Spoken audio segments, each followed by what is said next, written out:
everybody. Richard Chapman. I'm sitting here in the Security Operations Center for CyberNow Labs, and I have the pleasure of sitting here with Mr. Paul Kim. Good morning. How's it going? How are you? Good. I'm good. Nice to see you. Yeah, nice to see you always. It's not like we didn't just do lunch the other day. Yeah. Well, listen, I'm here obviously to talk to Paul. Paul's actually an integral part of our program as one of our moderators, but he started out in our program. And, I really love spending time with people, especially those that go through the program and try to pick their brain. Yep. And you have some good news, which we're going to share in a little bit. But before we get to that, what were you doing before you got into cybersecurity? Yeah, before I become a cybersecurity analyst, I was a pastor. So all my life, I served the church, and I served the God, and I served the people. That's a big change. Oh, yeah. Oh, wow. That was the biggest change I ever faced. Yeah. It was so hard because I always reading the Bible, interpreting it. But IT, it was totally different. Brain has to work it out. So it was, at the beginning, wow. Why IT? Why? And why cybersecurity more specifically? Yeah, because, during the pandemic, my career as a pastoral has to end. So I was struggling, what should I do? And I decided to change my career. So I was researching it, but I don't know where to start and what do I want to do. But one thing that I had, I always curious about the computer, and I always try to learn more about the computer, which is IT. And the second reason is my friend told me about that the cybersecurity analyst can become without any a college degree. So then I could try. And third reason is my biggest reason that I become a cybersecurity analyst, because my life is driven by pursuit of knowledge. Learning new things always makes me pleasant and happy and excited.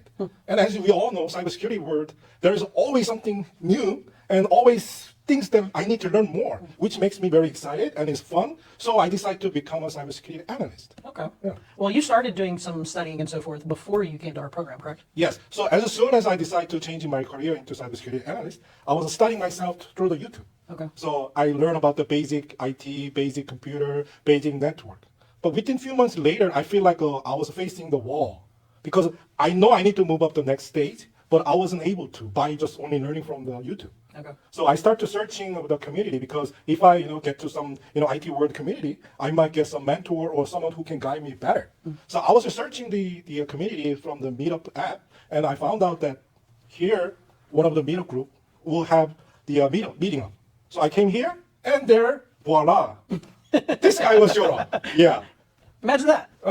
And we start to, there's a conversation, and then Richard told me about the CNL program, and the way he present was amazing, because he shows a lot of passions and compassion. Also, he believed this program. So this guy hooked me up to sign up CNL. It was fishing. Yeah, it was definitely fishing, but it's a good way, because I can see his passion about believing the CNL program. So if he so much believed this program, then why not?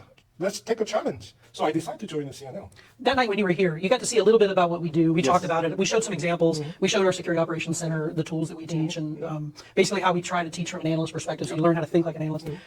What we talked about, and kind of what I described to you, I want to talk about your CNL journey. Did those align? Oh, yeah, perfectly. At first time, in my mind, what this guy talking about? Because half of what he's saying I couldn't understand at all. Sorry. It was okay. It was my part, because I didn't have a full knowledge of what is mean of SOC and cybersecurity analyst point. But it's been a little over a year now. It makes perfect sense. Everything what you said at that moment, and going through the CNL program, I see why the CNL program is exceptional compared to any other boot camp or training camp. You think we're a boot camp or more than a boot camp? It's not a boot camp. Of course, it's 20 weeks was intense. And, I have to study. So sometimes I have to sit in on the chair for 8 hours for reviewing the test and, practicing the tool that I learned. But every moment from the year ago, 20 weeks, is so valuable. And I learned so much. And here I am. Well, where are you now? I think 2 weeks ago, I got an offer from the Peraton. So I am in the middle of the onboarding process. And everything is because I learned from you and whole step of CNL. So CNL program lead me and makes first door to open up to my job. So I am grateful, and I really appreciate it. And I want to say thank you. Oh, you're welcome. The program thanks you too, because Paul has been a great example of someone who was able to really embrace the program and really work the plan that we try to lay out. And I think that it allowed me to identify early on that he would be a great assistant in our program, as we actually have been growing our program as well. And you started functioning as a moderator for some of our learning sessions as well too, and have been a great help to the instructors. And that's allowed you to even continue building your knowledge as well too, because Yes, you're not of just course. doing it, you're actually helping other analysts that are up and coming as well. So. And also, I'm learning too. So I'm very grateful that the CNL offered me the moderator position. And every moment I into the session, I'm learning again, and I'm trying to help the future cybersecurity analyst. And it's all great, and I really, really appreciate it. You said you got an offer from Peraton, Peraton, right? Okay, yeah. Peraton's a pretty well-known company up here, a lot of government contracts and so forth. So congratulations on that. You're going to be a tier 1 level analyst with them. Yep, tier Awesome. 1. Very cool. Well, we're very excited for you, Paul. We're obviously super proud of you. And Paul's not going anywhere though. He's actually going to help us out, continuing even after he starts his position. So he'll still be a moderator in our program, and I have a feeling he's going to be around for quite a long time, which is awesome. I have one more final question. Sure. I know you kind of switched from self-study to CNL. Do you think you would have been able to get there, and if so, would it have taken you longer, shorter, if you would have stayed doing the self-study versus joining CNL? If I stay in self-study portion, then I would not make it here. So meeting CNN and joining here and accepting the challenge was, I think, the best decision I ever made in my life after changing my career change. So it was excellent choice that I made. Well, we're happy you made it. Oh, thank you. Well, listen, I think that's about enough for today. Thank you all for joining us today. It's been a pleasure, Paul, as always. Yep. We'll see you on the next episode. Thank you.